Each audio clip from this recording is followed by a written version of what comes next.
ये कहानी है एक ऐसे व्यक्ति की जो ट्रेन से सफर किया करते थे। अपने दफ्तर ये आते थे और जाते थे और ट्रेन की सफर से कुछ न कुछ सीखते थे और घर जाकर के डायरी में लिखते थे कि आज मैंने ट्रेन की सफर में ये सीखा। रोजाना का ये उनका रूटीन था। एक दिन वो अपने ऑफिस के लिए निकले। ट्रेन में जाकर के बैठे। ट्रेन रवाना हुए। उनके ठीक सामने वाली सीट पे एक फैमिली बैठी हुई थी। बच्चे खिलखिला रहे थे, बातें बातें चल रही थी। तभी वहां से एक पानी बेचने वाला लड़का निकला। पानी बेचते हुए लड़का निकल रहा था, जोर जोर से आवाजें दे रहा था। इनके सामने वाली सीट पे जो फैमिली बैठी हुई थी उसमें एक भाई साहब थे। उन्होंने पूछा, बेटा पानी की बोतल कितने की दी? तो उस लड़के ने बोला, भैया 20 रुपीस की बोतल है। तो इन्होंने बोला कि ये 15 की बोतल दो। ये 20 में क्या बेच रहे हो, 15 में दो।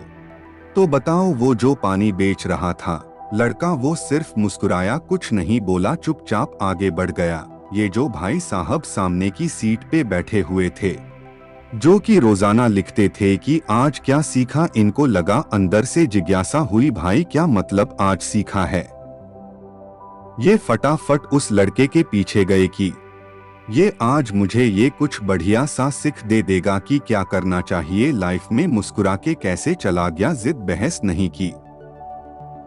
वो उस लड़के के पीछे पीछे निकल लिए। वो लड़का इस कोच से दूसरे कोच आगे बढ़ चुका था। पानी बेचते बेचते उसे जाकर के रोका और पूछा, भाई एक बात बताओ, मैं तुमसे कुछ पूछना चाह रहा हूँ। तुम अभी मेरे कोच में थे, वहाँ पे एक फैमिली थी, याद आया? ये बांदा तुमसे बोल रहा था कि 15 की बोतल दो, 20 की क्यों दे रहे हो? तुमने कुछ नहीं बोला उसे, तुम चुपचाप आगे बढ़ गए। मतलब ऐसा क्यों? तुम्हें गुस्सा नहीं आया कि कहा दो 5 रुपए के लिए जिद कर रहा है?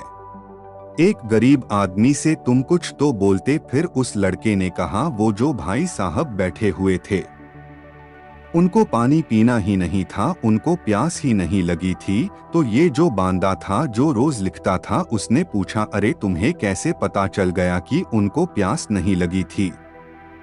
तुम क्या अंतर्यामी हो? तुम्हें पता चल गया कि उन्हें पानी नहीं पीनी है, हो सकता है कि उनको प्यास लगी हो।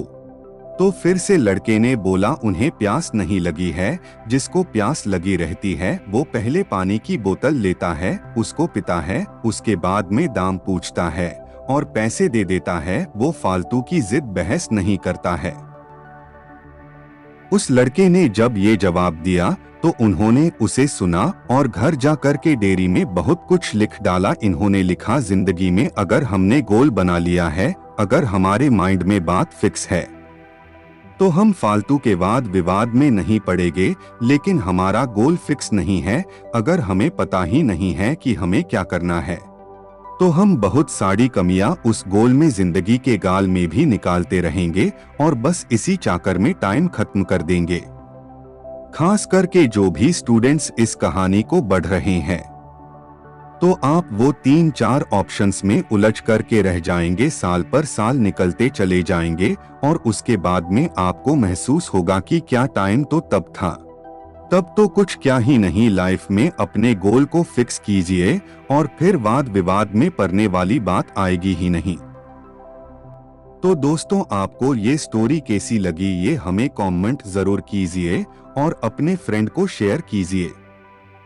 ऐसे ही मोटिवेशनल स्टोरी सुनने के लिए हमारी चैनल को सब्सक्राइब कीजिए। आपका बहुमूल्य समय देने के लिए दिल से धन्यवाद।